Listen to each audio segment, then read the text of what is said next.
It's okay if I'm blocking Peterson here. It's probably not a good thing for me visually because it's showing how much bigger his shoulders are than mine. So this isn't good. Should I make myself bigger? Yeah, that's how you solve it. I can't have that. It's bad. Bad optics. It's a seagull with Down syndrome. That's funny. All right, so this is called Charlie Kirk Gets Capital Owned on Evolution. Where'd my Evo Spurgs go? Did they just like talk and then leave or whatever?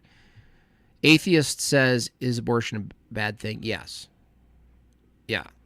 Terminating life is a bad thing, generally speaking. Here we go. Best idea, or even a good idea, to base the way you structure a society on evolution, because that can lead to all kinds of horrendous things. But I think you can understand it in terms of evolution in a big way. There's a really cool book that I talk about a lot. I recommend it a lot, which is called The Social Leap by one of the Von Hippel brothers. I don't remember which one. But he essentially talks about, and another really good one is Blueprint by Robert Plomin. And what they talk about is, if you want to understand how to be a successful person in life, if you want to understand what makes somebody good at working with others, manager for a big company. What the hell are you talking about, dude? I wouldn't, but like this idea, I wouldn't. Ideas. Okay, look. All these beautiful buildings. That comes from architecture. Like the good ideas stick, the bad ideas fall out of the gene pool. And I want to know why.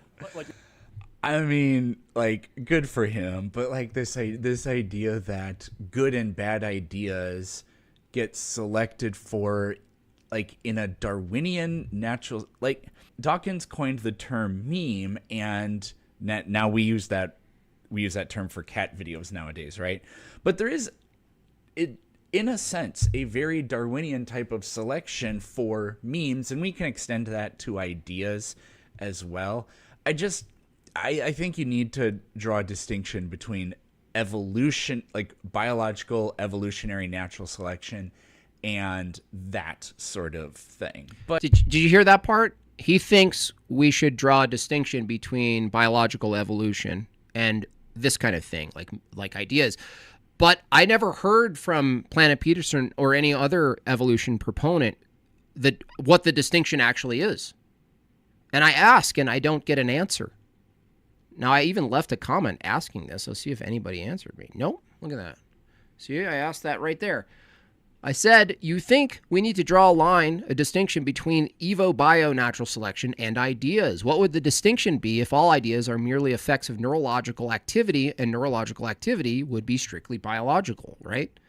This is an excellent argument, and it's basically an extended argument from someone like Bonson, who is formulated a similar argument against determinism. Ironically, he's a Calvinist, was a Calvinist, which goes something like, if our reasoning evolved purely from unguided chemical reactions and molecules in motion, why would we trust our reasoning if it's basically an epiphenomenal effect of nature?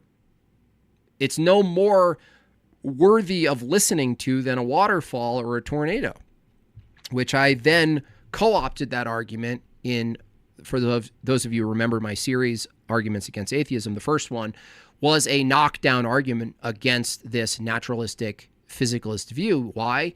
Because under Peterson's view, ideas, arguments, propositions, truth claims, utterances out of your mouth, these are all determined effects of physics. They're no different than any other effects of physics.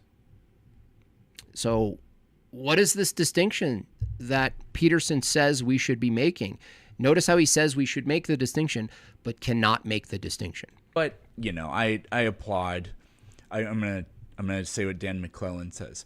I can support this person's rhetorical goals. However, your thoughts on natural selection So and why it doesn't apply to humans. Yeah, or this is genes. not a topic I know the best, but I have strong opinions on, so you have to understand I'm not as literate as I should be. But I'm a strict creationist, but that's fine. But there's spectrum. strict creation. So he thinks that It would be. I would love to talk to. Charlie Kirk is coming to my town, in like a couple months apparently. So, I haven't decided. Dirk says that ideas are subject to evolution. Dirk explains ideas are not, they're rejected. No, you don't know what you're talking about, Dirk.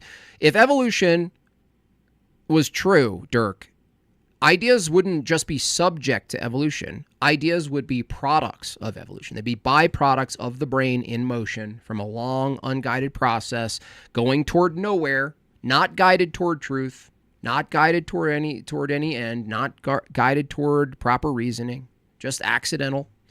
You don't know what you're talking about, Dirk. I did if I'm going to attend and see if I can try to ask him a question or anything like that. But let me know what you think I should ask him. I'm thinking about putting on a MAGA cap and pretending to be MAGA and just saying something like, yeah, so we all want those files released, but you said you're going to trust the administration. Anyways, try to... Evolution as a shepherded evolution throughout time? Because that's a nuanced opinion. I acknowledge that there's a distinct beginning to the universe. Okay, like Albert Einstein, for instance, against his... Yeah, that would just be deism. It's not accidental if it evolves. No, that doesn't follow, Dirk. You're not good at reasoning. Too much hallucinogenics. Or some people, like, I don't know, the theistic evolutionists, they can think something like God created life on Earth, but then life has just evolved. Well, then humans are a product of evolution, and there was no such thing as Adam and Eve. Well, no, either there was a population of humans, but then God chose to have to speak to the first one, Adam, and then Eve came. But then it's like, okay, well, then the evolution, basically. I need to, I don't know, because some theistic evolutionists also think that. Would you rather have the girl be a bad mom and never giving up the kid at all? What do you mean giving up the kid? Who giving up the kid? Atheist, do you mean killing the kid or giving the kid away to another family that has a high probability, equal or higher, to abusing the kid? What are you saying, giving up the kid? God just did magically create Adam and then Eve, but the earth is billions of years old. How do those kind of theistic evolutionists deal with the transitional human forms? I have no. That's a good point. That's actually one of my root arguments against Christian, not just theistic, but Christian evolution, is that you have to deal with, which Peterson didn't actually say in this clip, but ultimately it's a philosophical problem. Big problem. No idea. Now, Charlie, by strict creationist, I am assuming he doesn't go that route at all. So how would he deal with all of that? I don't know. Original view believes For sure. that So if there's a beginning, is there a beginner? That's the question. And who is that beginner? No, but Why is it it Christ? has to be, right? How does this have to do with evolution? Because Yes. the laws of What does that have to do with No, evolution? because the universe doesn't have to have a beginning. Saying that the universe has a beginning because we experience time is no more valid than saying, well, because there's such a thing as left, right, up, down, because space has dimensions, that means the universe came from over there. No, absolutely not. the law. Okay, great. So then there is that beginner is God or the idea of God, right? And so then we as creationists believe the universe has a beginning, end point, right? A beginning point and an end point. Yep. We believe it's God. I can walk you through why I believe. The end point to that is real. This is low tier time wasting bait, man. What do you mean? I want to know about evolution. Really wild, because that's just I want to know Charlie Kirk's view on evolution. not at all even scientifically supported. Believe that in the shortest period of time. But as far as creation, evolution hinges on far more faith than creation. Oh, the atheist guy? Yeah. Sorry about that. I didn't know you were talking about him. Yeah, he's just a talking point regurgitator. To believe that the way that we are currently composed and having species change is an act of faith. Now, No, it's predicated on evidence. No, it's not, dude. There's no evidence, Peterson, of any species changing species.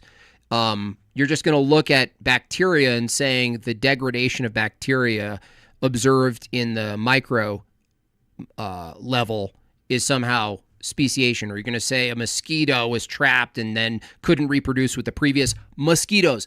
What is it? Is it a rabbit? No, it's a mosquito still. Anything you look at that has some sort of adaptive change, some sort of splintering from a predecessor, doesn't change its species. By the way, for those of you who are evolution proponents, species is an arbitrary, non-existent universal. The same argument I levy against a Christian arguing for evolution, I levy against a non-Christian evolution proponent. When it comes to species, there's no such thing as a universal thing called a species under evolution. And yet their entire, quote, theory is based on this view that at a macro level, there's this slow moving change from one thing to the other. Sorry, dude, there's no such thing as one thing. You don't have the access to those categories. Why? Because under evolution, there's just one monistic machine, a biological monistic machine that's just moving and fluxing. There's no set brackets. There's no set brackets called a species under that view. But they grant themselves this. They do. Did we hit the goal?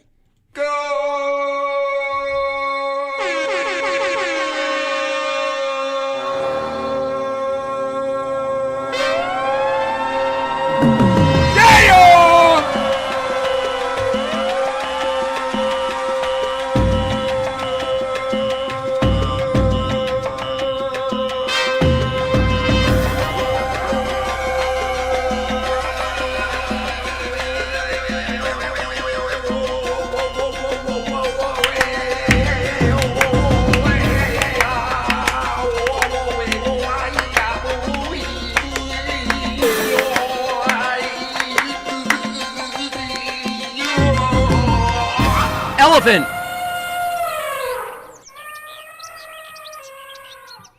So good. My dog is freaking out right now. Nicely done. Thank you so much. Things got really tribal there. Thank you for meeting the goal. Yes, you released Christo. So when we're done here, we only started at 10, so I'm not going to rush it, but Christo is now verified to make an appearance today. So you are all very lucky. Everyone who didn't super chat, thank everybody. Big thank you to everyone in the chat for releasing Christo from his long absent journey. Okay. Jim needs to teach Tony how to clap. He doesn't know how to clap? It's about consistency.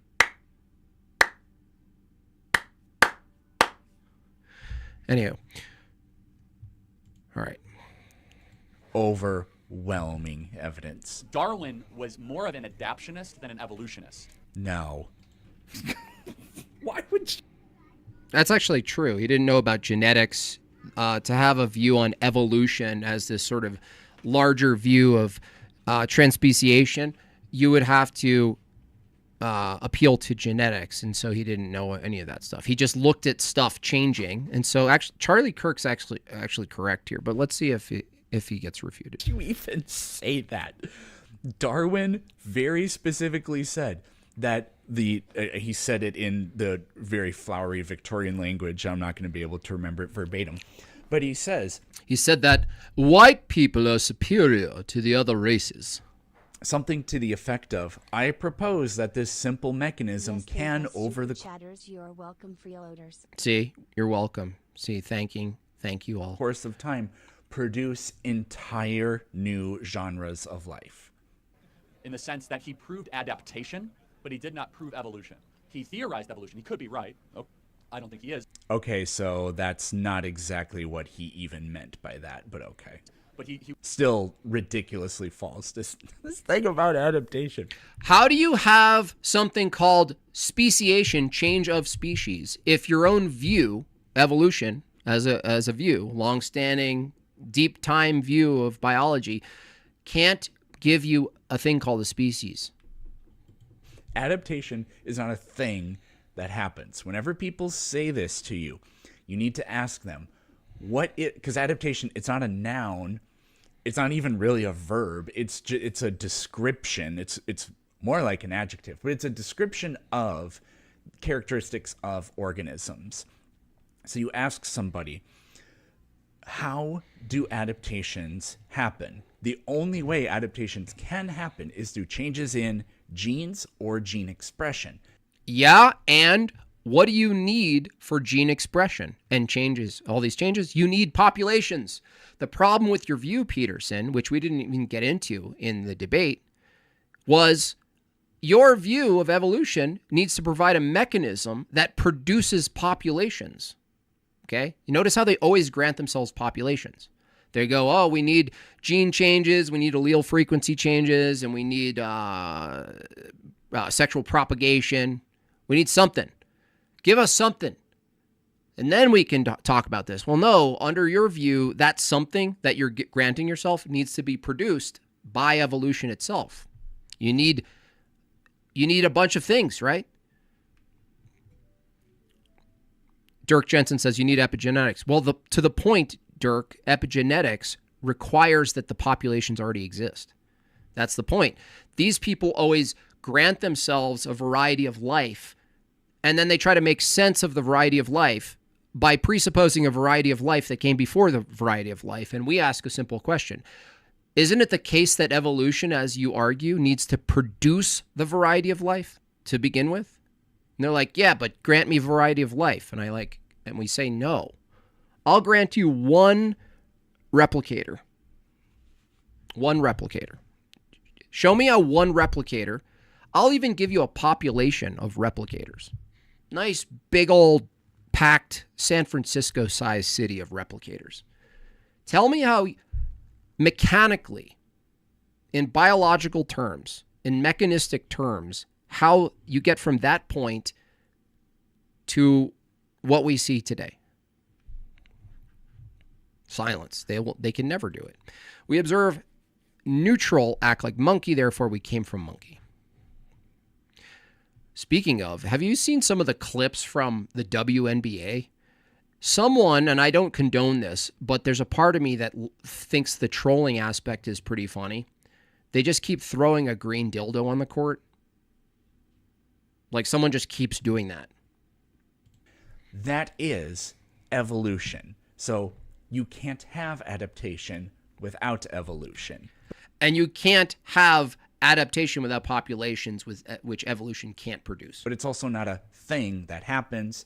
Adaptation cannot be passed down. This is very, it's at least quasi-Lamarckism, if not like a neo-Lamarckist type of view of things. And it is just utterly, Lamarckism is utterly false. But this logic of adaptation, not evolution, doesn't hold up to any kind of scrutiny when you think about it for more than 10 seconds. That's not an argument. Through his finches, he wrote that, yes, animals or birds will adjust to the environment of which they are in. We do not have any evidence, nor can you. He found... Dirk, this is how stupid evolution proponents are. Dirk being the representative here. Population is from replication. Replication of what? You dummy. Replication of what? A population? Do you understand?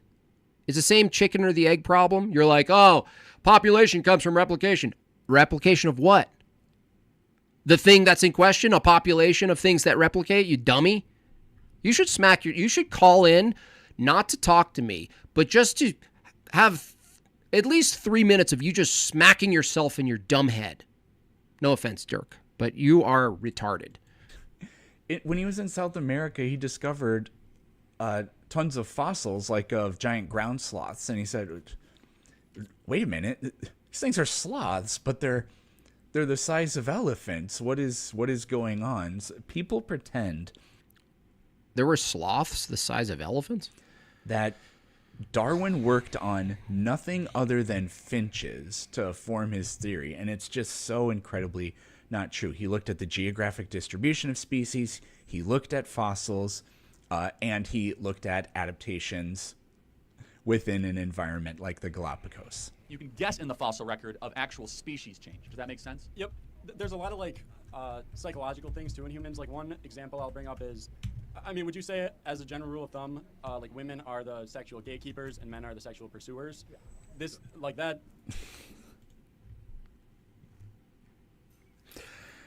So this guy watches the Fresh and Fit podcast or whatever that's called with those two pieces of shit. How is that a counter argument to that descriptive truth? Distinction can be explained by evolution. How is that a counter, Peterson? Are you better than this? I was about to say you're better than this. I kind of like Peterson, honestly. I kind of like him. But dude, you can't. I understand the rhetoric, fresh and fit, whatever, piece of shit. But what he just said is descriptively true. Can you counter it? Evolution, right? A female's eggs in her body is a finite resource, whereas a man's sperm is basically infinite, meaning the woman has to protect. There's more of a cost when she has to raise a baby. I mean, I don't know what this dude on the left is actually doing here, or what he actually thinks. You know, what he might be doing. Atheist says, their evolution everywhere. Their evolution everywhere. One cell can copy another. One sperm in an egg. Where does an egg come from? Where does a sperm come from, atheist? You're literally the epitome and the parody of what I'm making fun of. Where do you get a sperm from? Where do you get an egg from? Where do you get a baby from? A previous thing called a human? That, from your view, atheist, wasn't always a human. It was something else, not a baby, not a human. Was it a thing that didn't have sperm? Was there a thing that preceded the human being or any other animal that has sperm? Was there a thing that didn't have sperm? It's amazing. They are storytellers. They always make fun of the theist or the Christian for having a narrative of the beginning of all things, of time, space, matter, of organisms, of animals, of the diversity of life, of the harmony between the multiplicity that we see in nature. You know what else they never talk about is ecology. The fact that there's the whole slew of tasty berries and treats and beautiful colors and all of these things, right? That literally scream to the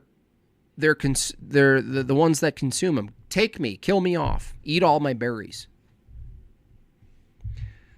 Oh, by the way, I'm going to taste really good too. I'm going to just happen to coincide with your olfactory settings. Just happens to be, it's just accidental. This accidental development of a raspberry that interacts with something completely unrelated, that's also accidental, called an olfactory system that is able to smell and taste the thing. Total accident, though.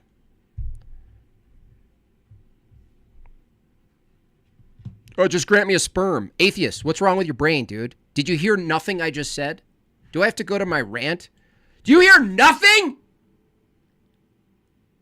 You can't grant yourself sperm. That assumes the populations that already exist that produce sperm. Evolution has to produce not only sperm, but the mechanism that produces sperm. You're like, oh, grant me sperm. Sorry, that was on auto. Doing is taking what he thinks Charlie Kirk thinks about things and saying, look, it can explain your views on things far better than like a creationist account could. That could actually be a smart tactic. But maybe God made it that way, right?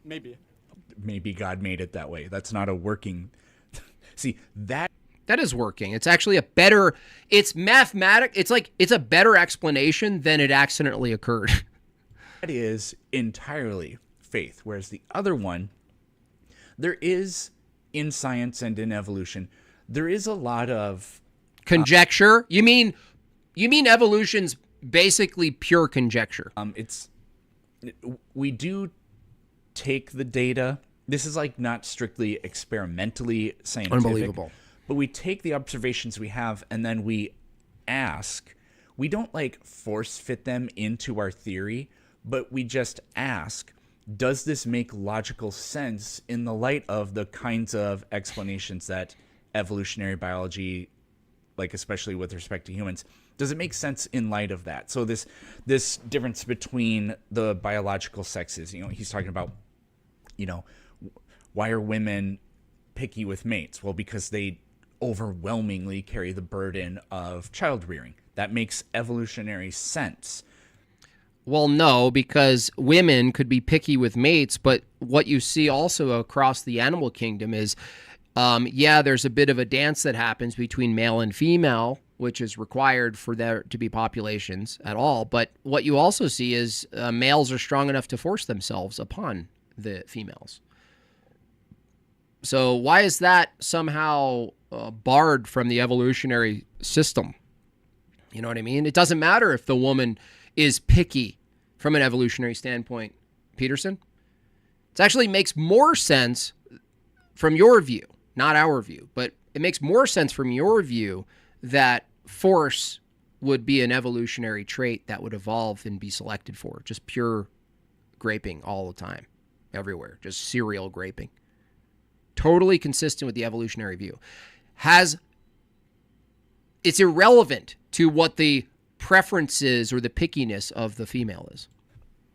To say it makes sense in the light of creation, in the lens of creation, is nothing but a faith claim. And Charlie Kirk just showed us that by saying, well, it could be this way. There's no working theory to that. And I didn't unpack mine very much because we got to go through this whole video. I don't want to be here forever. But you can create working, potentially testable ideas centered around, why, like, for example, the sex differences in this case, in the light of human evolution. It's predicated on the evidence we know about evolution. And which is what? You're not saying anything, bro. In light of the evolution, the stuff we know about evolution. What's that? Where dude, you're smiling. Like, look at him. He's like, what is this evidence?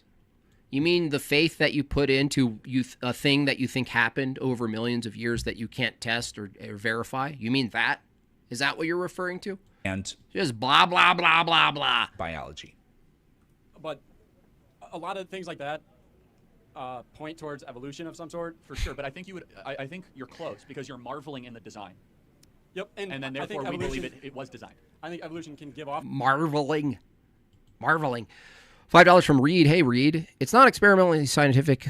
Hey, the fact that he admits that now is a huge W for me. Yeah, he admits it. It's not actually, none of it is. It's all just pass-base, post-hoc rationalization storytelling. So, Planet Prattleson. A circular look at the trees argument from Charlie. No, yeah, you're absolutely right. But what's happening is you're just looking at the creation and then marveling at so you're just saying that it is created. There we go. The impression of design because it is so intricate. Even like something like religion, I would explain in terms of evolution and natural selection. Like over time, religions change. For instance, there's plenty of denominations of Christianity. That's not where I thought he was going with that. I do think that it's very possible that religions are so favored because there's a social survival beneficial aspect to them, even though they're fake. I mean, the words we speak are fake. Their meaning is entirely made up, but... Wow, that's the end of your entire worldview. It's like when we started using... Whoa, he had to cut himself at that point. Did you hear what he just said? So all propositions are fake. Truth claims are fake. Argumentation is fake. It's all just made up. But religion is false, but evolution is true, even though everything I just said is fake and made up. The words we speak are fake. Their meaning is entirely made up, but it's like when we started using... Good cut, dude. He edited the rambling. Using language, and the more complex the language became, that was advantageous for our survival. And I think religion probably does that kind of thing, probably for lots of different reasons. If literally the only thing it does is create group cohesion, if it can take, like, think of the love you share with your family members when you do something like go to your little sister's or your child's or your cousin's ballet recital, or I'm sorry, Peterson, but you're a naturalist, so I don't grant you love. What are you talking about? Just think of the chemicals we share when we chemical and watch chemicals. That's all you said. That's all I hear from your worldview. I mean, it makes sense that when we chemical and then when we chemical at the theater and watch your chemical thing that's related to you as a chemical, you see that? Atheist, isn't Jimbob an atheist too? No, atheist. Who are you and what's wrong with you? Or play recital or baseball game or graduation or anything like that. When you go to a bar mitzvah, a baptism. I'm chemicaling so hard. Religious things. But when you go to a quinceañera. No. When have you been to that? Think about the connected love that you have with your immediate family member. Connected what? What's connected mean? What are you talking about? You're a physicalist. It's an illusion. There's no such thing as love. What you talking about? Well, what if you can create a system that expands that kind of... What do I believe in, atheists? Read the Nicene Creed. Love and empathy to outgroup members. W's in the chat for the Nicene Creed, by the way. Religion does that kind of thing. And there aren't anywhere close to as many things that also do that. There are some, like music can do that. I mean, like the way you saw people weeping at Ozzy Osbourne's farewell concert, that was a bunch of people that don't know each other coming together and being connected and feeling emotions and love and connectedness around a central thing. Yeah, and you know what else? The Nazis also felt that, and Mao's revolution also, too. They felt that too, Planet Peterson. Do you know that? They felt connectedness, and they had a shared value system. They could just call that love, from your view. They just called it love. You know, all they had to do is say it was love. You know, all the pagans, all the child sacrificing, they were just coming together, and they were just joined in just an experience of connectedness and love and shared values, and they just were doing their thing. You know what I mean? It's just totally evolutionary, bruh. For a social species, when you take something like... Atheist says, religion changes over and over again, proven fact, stay the same forever. That's not actually true. There's plenty of things that were held as fact that actually weren't facts. So that's actually false, atheist. In fact, from your view, atheist, you don't even have a thing called an objectively true fact that's universally the case, because from your view, there's always a chance it's wrong with new evidence. So what are you talking about, dude? You're taking L's all day. Take the family connection and expand that out. That makes your group more powerful. It makes the group more homogenous. That is easily selectable and a survival advantage. And so I would say that's one of the principal reasons for why religion is so common and effective and powerful.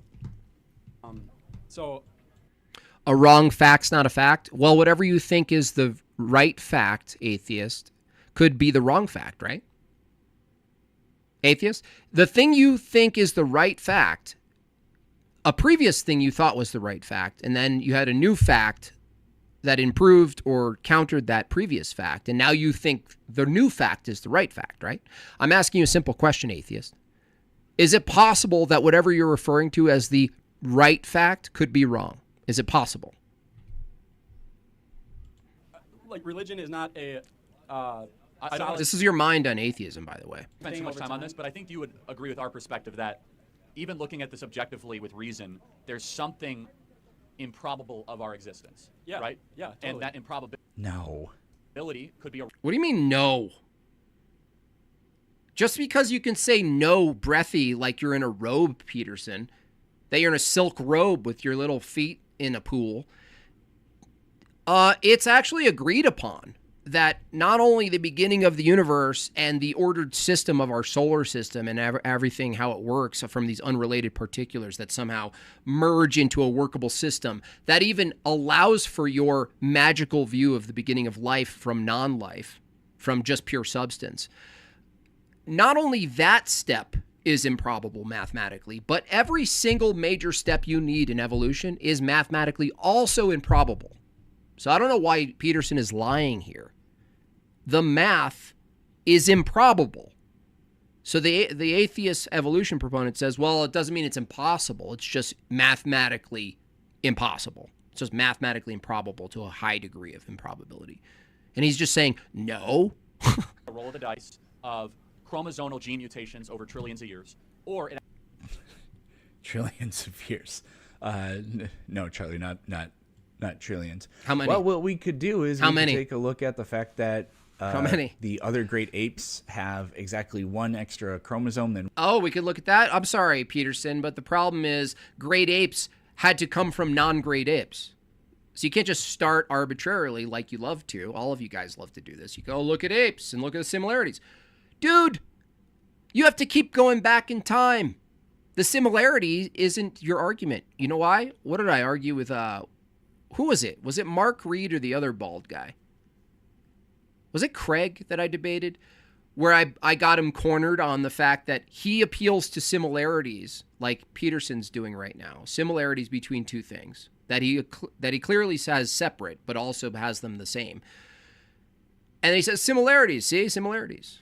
And then you go, okay, but isn't there a moment in time where you're going to argue that the other relative is dissimilar? And then he goes, yeah. So similar things prove evolution, but also dissimilar things. And we do. So, gee, perhaps there was a chromosome fusion. Oh, yeah. Human chromosome 2 is, I believe, chromosomes 13 and 14 from the other great apes. And I think one inverted and they fused like this. How did you know that? Literally, you look at the genes on human chromosome 2, they're the exact same genes that are on chromosomes 13 and 14 in the exact same. And that is arguing a similarity, and that doesn't tell you that this process happened, Peterson. This is what they confuse. They look at a similarity, and then they go, see, this thing happened. I go, wait, no, sorry, you're taking a similarity. That's your thing you're pointing to. That gives you the assumption that something happened. But where's the evidence that something happened? How would you distinguish similarities between things where something actually didn't happen? They're just similar. It's just question begging. The whole thing is question begging. Same order. So, oh man, what a freeze frame I got on Charlie there. To be fair, any freeze frame on Charlie is going to give you that experience. It actually could be something a lot simpler, which is there's something above us that just designed us. And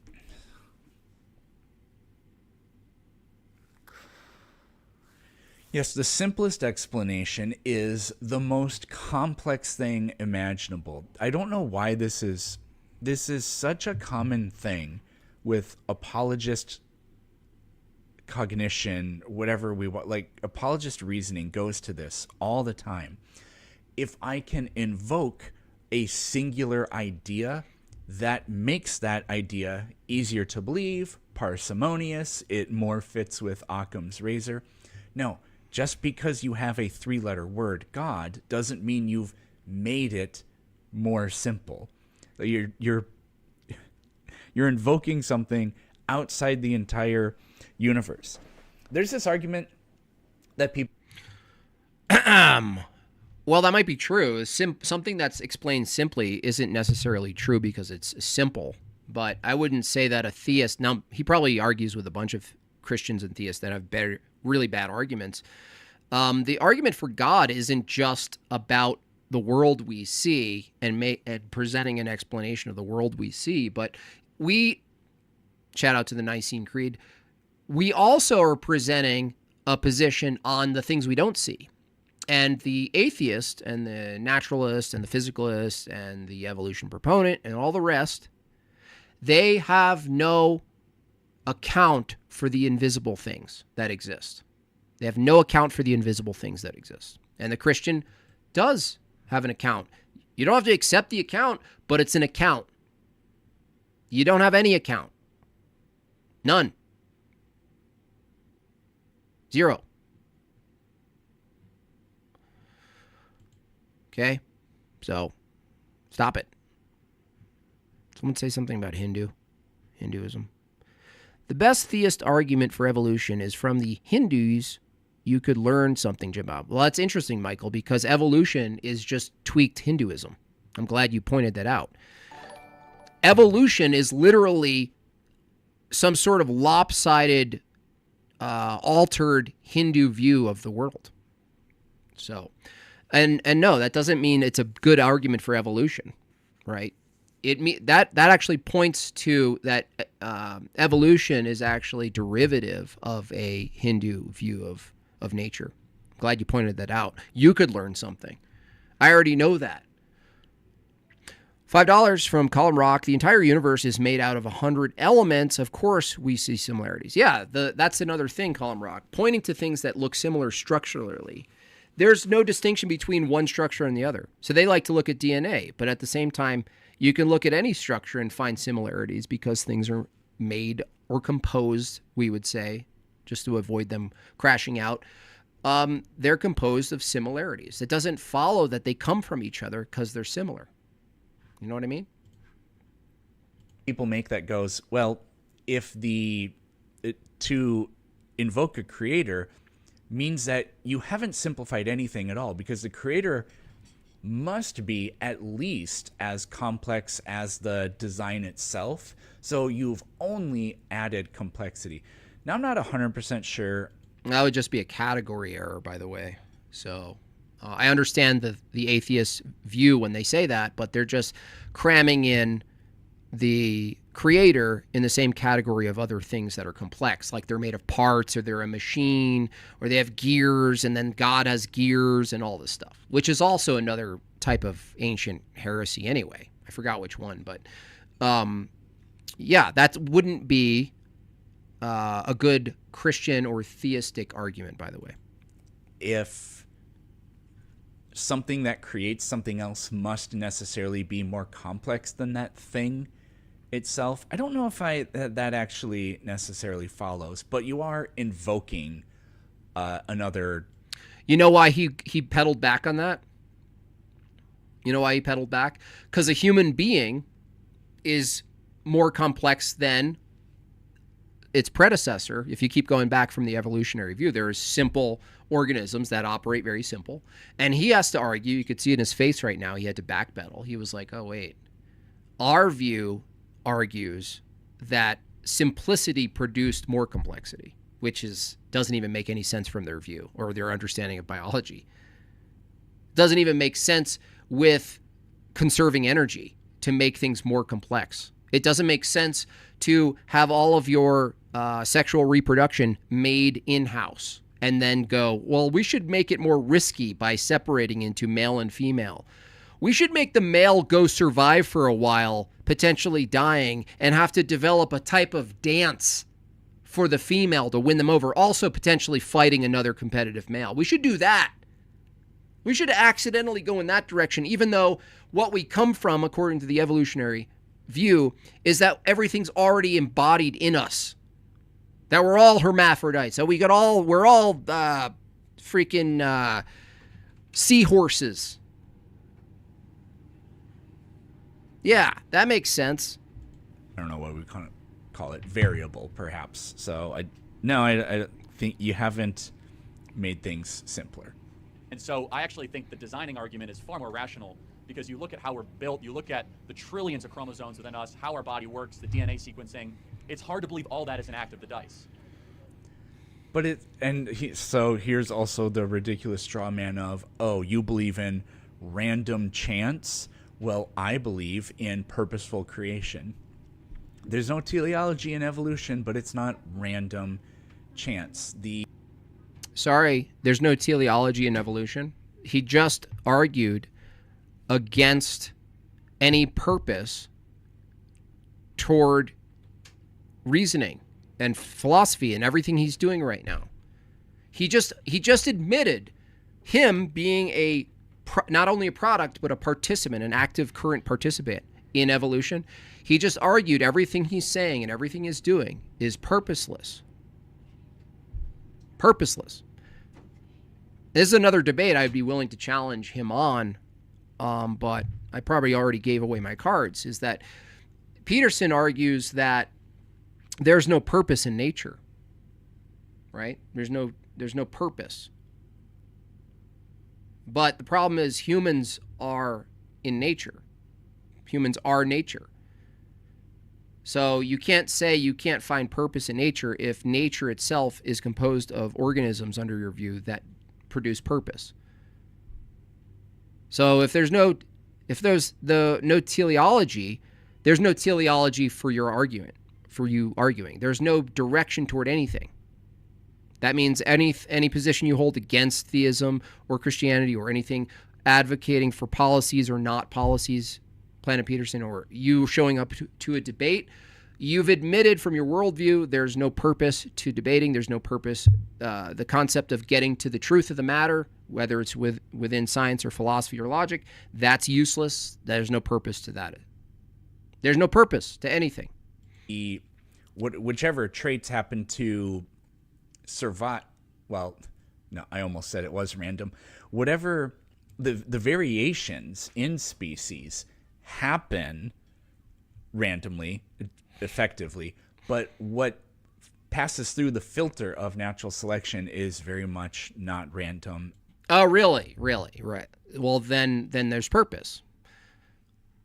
Okay. What do you mean? By the way, Peterson and the rest can't tell me the difference between something random and non-random, first of all. That's a problem when you say random or non-random. But the other problem is he just said the word filter, by the way, which appropriately is connected to one of my favorite items in the human body, in other bodies as well, but particularly the human body, that an evolution proponent would become very silent about, which is the liver. Peterson here, I almost called Jordan Peterson. Peterson here now has to tell me that there's no purpose to the function of a liver. There's only the accidental function of a liver. And by the way, from the evolutionary view, you have to take a nominal view, which means there's no real thing called a universal liver. There's always just changing particulars. So there's a thing called a liver, and it just happens to be like this other thing that we call a liver that processes toxins in the body and facilitates the exiting of those toxins, among other functions. But he has to say there's function without purpose. Now, this is a key argument, and it is it's a type of semantic approach, which is important. There is no definition of function that's absent of purpose. So he just contradicted himself. So Peterson will say, no, there's function, but there's no purpose. And you go, cool, there's no purpose to the liver or the heart? He says no. So there's no such thing as a dysfunctional liver or heart, right? He has to say no, because you can't have dysfunction without function. Dysfunction would be moving away from function, which what's function without purpose? If you look at something, you say it's dysfunctional, you're saying that it's not functioning properly. To say there's a way in which something functions properly is to say it has purpose.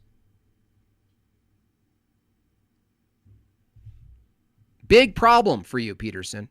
Now, you don't engage with enough smart people. No offense to anyone who's engaged with him. You haven't engaged with enough smart people to be pressed on this issue. No functioning purpose in the liver. No functioning purpose in pooping. No functioning purpose in thinking. No communication. Whatever it is. No functioning purpose. You know that if you look at our the way our bones move and the hinges, there's actually a whole layer of guided. There's like a guided film or section around the joint to give it some sort of lubricated movement. No function. No function. Kenneth says, great point, JB. How and when did we develop a liver? And then if we ever had it from the start, was it an accident? Yeah, and the other thing is the amount of time, Kenneth, the evolution proponent like Peterson here needs to say the liver developed. We were totally fine without it. It's an accidental perk. Everything in evolution, by the way, if you think about it from a long time frame, everything that's new is not needed. It's just another thing that happened to develop and fall onto the banana split. It's like, do you need chocolate covered gummy bears? No, but if they fall in, I'm fine with it. In fact, organisms had to have lived without a system that processed toxins. By the way, even the term toxin is assuming that it's a foreign body. And if something's a foreign body, that means it's not proper to being inside the organism. That's another purpose. That's another argument for dysfunction, function.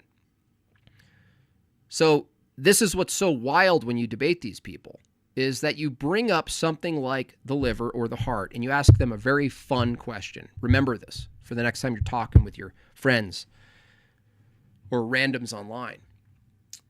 When a genius engineer develops a heart to switch out with a bad heart, is there any purpose or function to the artificial heart?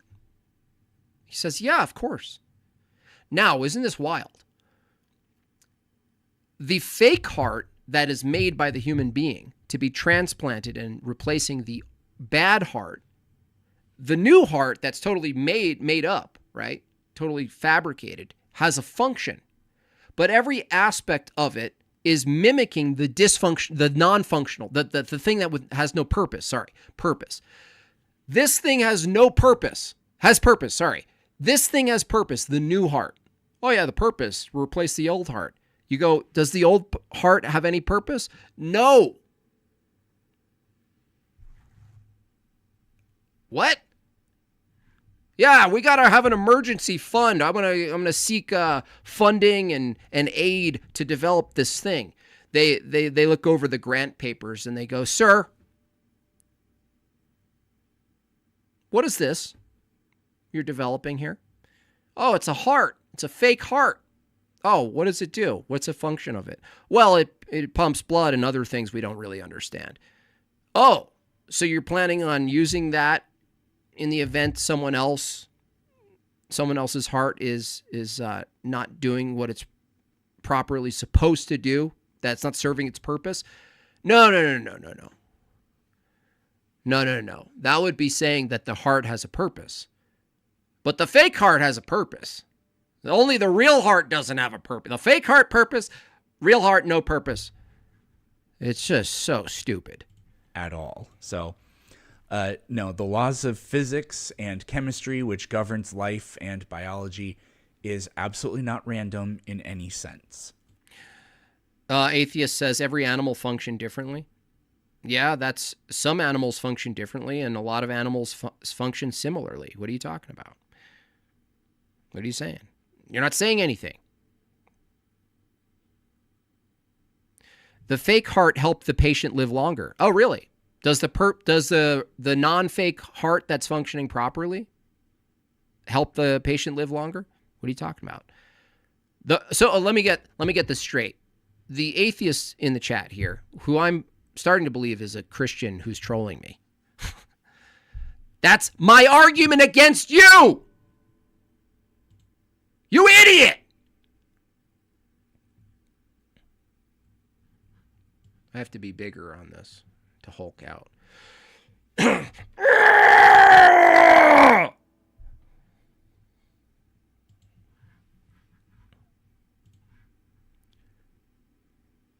So are you saying the real heart doesn't serve a purpose in the animal living longer? And that is what evolution. I used to be a Christian, but I never saw proof of God. Yeah, that's called a category error. By your own logic, you shouldn't believe truth exists because there's no evidence for it.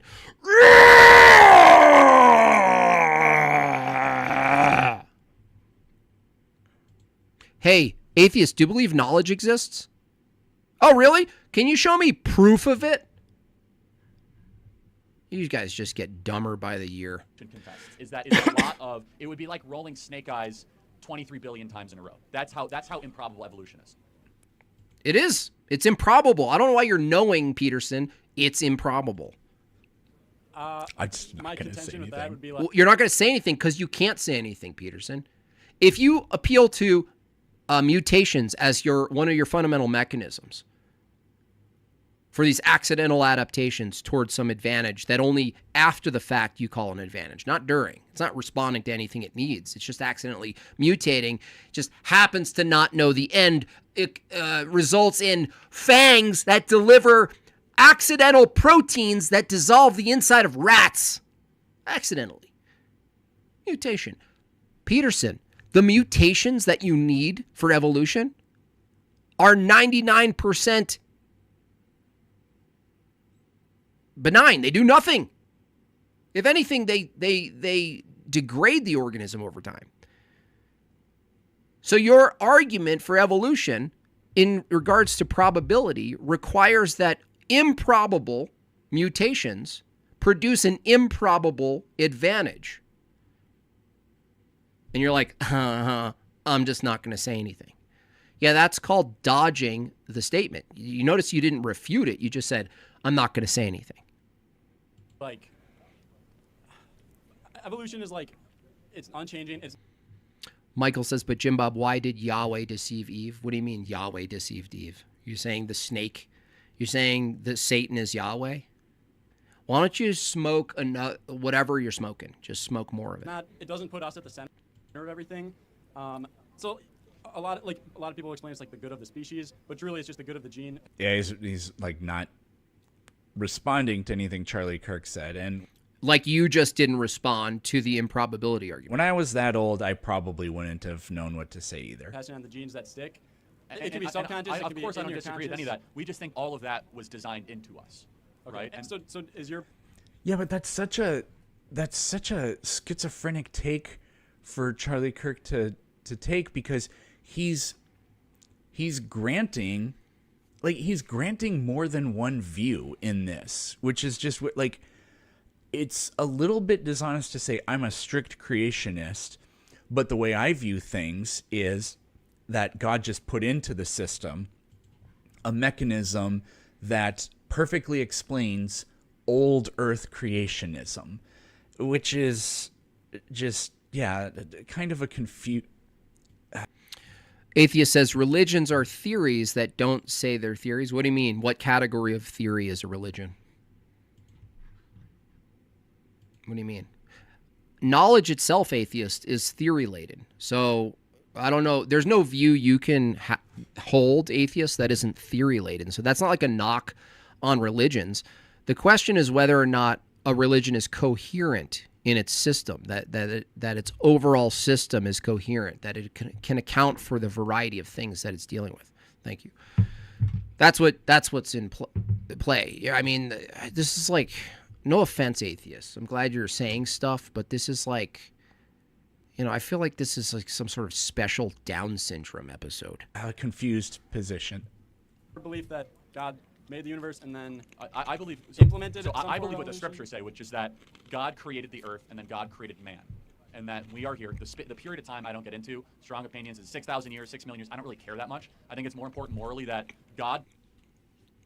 I mean, okay, but I'm pretty sure he thinks it's 6,000 years. Predated the universe. The universe was made at his direction. Then nature was made. Then animals were made. Then man was made. In that sequencing, and I think that's an important sequencing. Yeah, and You know what I would ask, Peterson? Did Charlie Kirk evolve to hold a new young Earth view? Did you evolve to believe in evolution, an old Earth view? Yes or no? Obviously, there's no purpose to your reasoning, no direction coming to a coherent view. That's not a part of the evolutionary process. Why would that be important?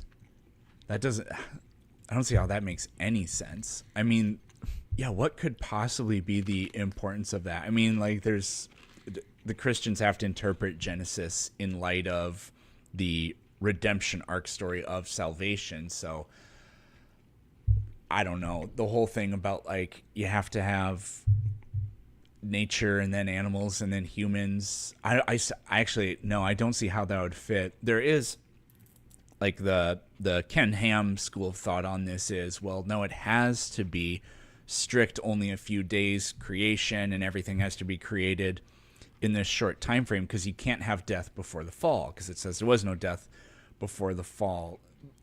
but I don't really know where Kirk is going. Agree that there should be, if we believe that there's the start of the universe, there has to be a beginner. For sure. And I also like disagree with like ethical subjectivism, where that's like you're entitled to your own moral. But I feel like there is one truth. There has to be. There has to be, right? And your argument is God provides us that truth through the Bible. But then why is your truth the truth? Yeah, no, that's a great question. So, because through both reason and revelation, though. So, God gives us both. Revelation, of course, is the scriptures. Reason is our ability to interact with the natural world to see if the scriptures are actually true. So, why is Christianity true? Well, Your religion has been schismed so many times that it's basically thousands of different religions. That's not true. God either thinks you need water baptism to be saved. If Peterson actually studied a little bit of the ancient heresies, you'd realize that what you call thousands of denominations or whatever, they're all derivative of certain diversions from the root. So the branches go this way, but they're all caused, they're all derivative, they're all informed by very clear problems. So they're not like brand new. They're not like you just invent them on the spot. They're all caused. They're all effects of starting assumptions. Like all worldviews. Worldviews, learn this from Jay, is that all worldviews, there's not many starting points. And because there's not many starting points, there's not many consequences of those starting points. So it's not like there's endless amount of spices at the farmer's market of theology or worldviews. There's entailments of assumptions, starting assumptions. There's not many, like 3 major epistemic starting assumptions, and then you get into trouble, okay? Saved or he doesn't. Those aren't the same God. I don't care what other details they share. Those are not the same God. Those are not the same religion. And that's just one example. So no. first, let's just test the 10 Commandments. If you follow the 10 Commandments, your life will be objectively better and your society will be objectively better. That creates a society that it allows for a society with slavery. It allows for... No, that's not what he said. That's actually a straw man, dude. He didn't say that. He said the 10 Commandments. Okay? Now you're not responding to him. Is it the case, Peterson, that if you follow the 10 Commandments, a society that follows the 10 Commandments and doesn't even believe in God, would that be a better society than if they didn't? For a society with legally endorsed rape, it allows... like, dude, that's such a weak non-counter to what he just said. Man, what a moron. No, you're the moron for not responding to what he just said. And it also, you could not have a religiously pluralistic society because the 10 Commandments completely outlaw that. So he doesn't value pluralism. What are you talking about? Like, I mean, he does. That's a different critique I have. But why would he value pluralism? if Charlie Kirk wants to have and I think he probably does want to have a Christian nationalist country. It's so funny that these progressives, they're all upset at the way things are going, and yet the thing they defend most is some form of democracy that would then allow groups of people in high populations, high volume, to inform and take positions and inform their legislative branches and their policies from their worldview, and they're so confused about it. They're like, oh my gosh, I can't believe this is happening. Pluralism. We're trying to preserve pluralism. Well, okay, cool. That includes a large section of the plural sample set to be composed of Christians.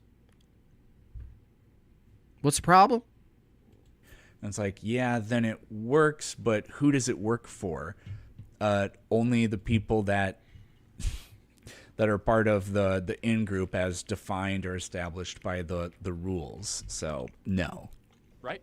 I mean, not killing, not murdering, not stealing, honoring your parents, not having anything above the idea of a sovereign God, right? Resting for 1 day a week, not lying. Oh, well, that's anti-capitalist, so Charlie Kirk would hate this civilization. These are things that we can...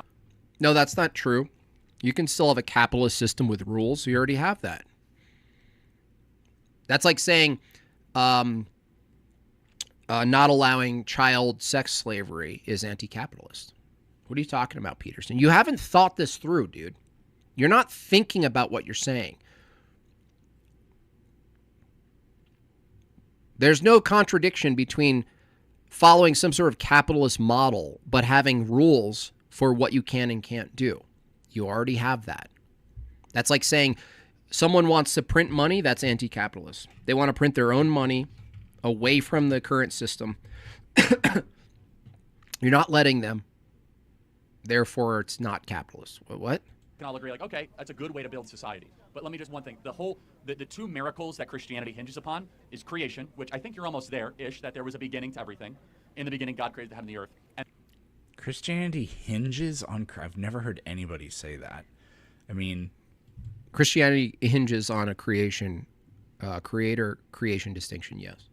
I guess you can't really believe that God didn't create the universe if you're a Christian.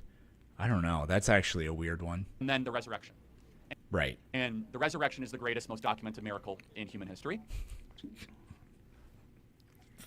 No, it's not a weird one, just so you know. Creation is not just to explain how we have something as opposed to nothing or whatever.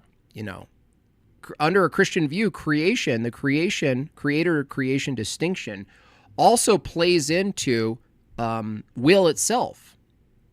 That God creating is an act of his nature. That free will is embedded in creation. That the way in which we're created, made in his image, includes the will. That's a part of creation too. It's not just that there's a distinction between God and not God, which is also necessary, but it's necessary from a Christian view that our will is accounted for, that we have the will to act that's accounted for, that it's reflective of our Creator. That's embedded in the view. If you deny the view, you're going to go into a heretical view. You're going to collapse creation and Creator. You're going to have a Maryland view. You're going to think you're God. You end up like, all these. You go in all sorts of weird territory there. What the? Jeez. Charlie, there are 0 documented miracles in history. And it's to say it's the most documented, there wasn't a single person at the time that it happened who we have any reference or record or attestation of. Like literally 0. So I mean, geez. It's kind of, I always go to the example of Mormonism, but like literally we have the handwriting of Joseph Smith. We have affidavits of people that knew him, affidavits of people that experienced what they claim were. To Freak $5, he says, I asked AI to give me probability of the amount of years for enzymes, body catalysis, to be effective means for molecular modification, years 10 to the 22nd, probability low. Yeah, of course. Of course. Zorch $5 says, is democracy any different from peer pressure? It would be funny to interrogate people on why they support democracy, but not peer pressure. Yeah, that's a good point. Peer pressure, there's definitely that aspect we saw during Karunka, regardless of what policies you felt were in place or which were lawful or unlawful. You saw the power of pressure, which you shouldn't shy away from. I think it was a problem for right-wingers in general, where they looked at that and they go, we don't do that. And you're like, yeah, that's why you lose. That's why you're losing the war, if you want to call it a cultural war. Even if you won the political war and got into power and you're like, cool, we're going to do our stuff. If you lose the social leverage aspect If you lose that, it almost doesn't matter. But like that's half of the game right there. You know, miracles associated with the Mormon church and whatever else from that time. So the fact that we even have just one makes it more historically established than Christianity. And we believe, of course, it to be true. It defies every other historical explanation that, like, so in order for an atheist to be able to wrestle with the resurrection, you must answer, who is Jesus Christ? Okay, what? An apocalyptic, messianic, Jewish preacher. Happened to his body? It was left on a cross to decompose, or maybe it was thrown into a tomb. Why did all of his followers die a death voluntarily after? There's zero evidence of any of that except for James and I think it's Peter. All the rest are literally just passed down traditions of, oh, yeah. Oh, tradition isn't evidence of something? So if I said, is there any evidence of the truth of an ancient farming technique? And he goes, I mean, there's literally no evidence except for the two people that were at the source of that tradition, and through their succession passed down the knowledge and wisdom of that tradition that we see today. Nice job, dude. What the heck, bro? What the heck, bro? That's weird. That was a weird take.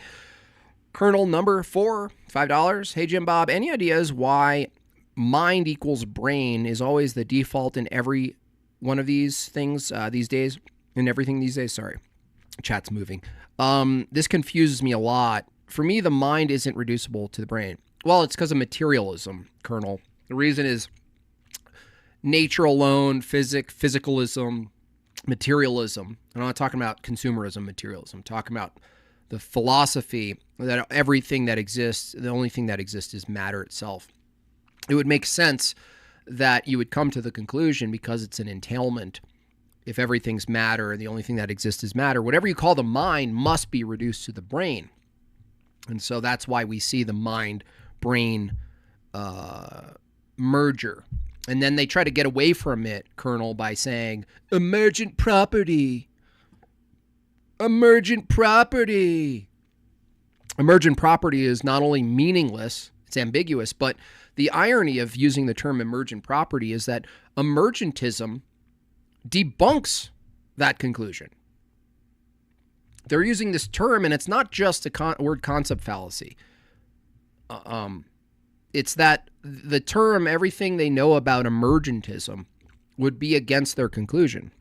Because emergentism would be like a group of unrelated or related variables in a system produces some phenomenon that's novel. The problem is, if a mind is the product of unrelated particulars that kind of produce a novelty called thinking, or the mind, or the thing that's viewing the thing, then if it was truly novel, we wouldn't have the universality of mind. We wouldn't have the term mind as a universal. It would be a novelty. In other words, it would be a particular. It would be nominal. There wouldn't be this category because it would be novelty. The fact that there's a category that we all refer to as a mind, the knower, the observer, the one that's doing the interpretation, the one that's evaluating. If you reduced it to matter and it's just a novelty, to say my mind is evaluating to another person shouldn't make any sense. They would be like, I don't even know what you're referring to. I have no idea what you're referring to with the mind. But they don't know this. They don't understand where they're getting their language from. Ducks Y, hey Duck, how you doing, buddy? Hope you're doing good. I even missed Duck. Colonel $5.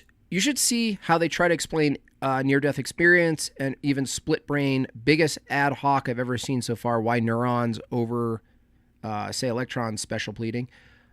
Well, you just have to understand, when you're dealing with these people, they're dealing with a starting assumption that everything's just epiphenomenal effects. And once you corner them and say, is your own reasoning an epiphenomenal effect? Buddy? Okay, sorry, buddy. I meant Buster. Is that better? Duck? Buster. I meant Buster. So yeah, if everything's an epiphenomenal, that means like sitting some phenomena on the surface, vapor, bubbling, boiling, whatever it is. Pissing, farting. Your own reasoning, your own evaluations, just effects. Just events, just events. And the other one, I'm not your Buster, buddy. he was beheaded or crucified on an X-shaped cross because reasons. Words. Why were all the original witnesses women, which in the old world you never would have had women witnesses, right? No, it's exclusively women that go and put ointment on dead bodies. So they would be the only ones that would do that. A lot of misogyny back then. Why did we have all these people that from... Yeah, that is a kind of bad argument because there's different purposes. There are different duties for men and women, still even from a Christian view today. From the first threshold, the second threshold, eyewitnesses say that Jesus Christ rose from the dead. So all... I don't even know what he's saying there. Why do we have all these... I'm assuming what he meant is first-hand and second-hand accounts. No, we don't have any of those. We have stories written down decades after everybody involved was dead. All of this, canon, and I don't expect you to believe it, is hinging on that one event. So it's not about Jonah the whale, it's not about parting the Red Sea, it's creation, resurrection, that's it. Yeah, and if those two things are true, everything else in the Bible can be true. Does that make sense? Yeah, and I agree that... Freddie says, if God is emergent from chemical processes, what basis atheism uses to reject the validity of the process?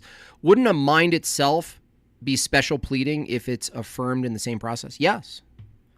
That's why when you ask them, ultimately they're physicalists. So if you ask them, Freddie, if you say, can you give me a categorical distinction between other physical events, all other physical events in the world, and the thing you're calling the physical event of you evaluating something? What's the difference?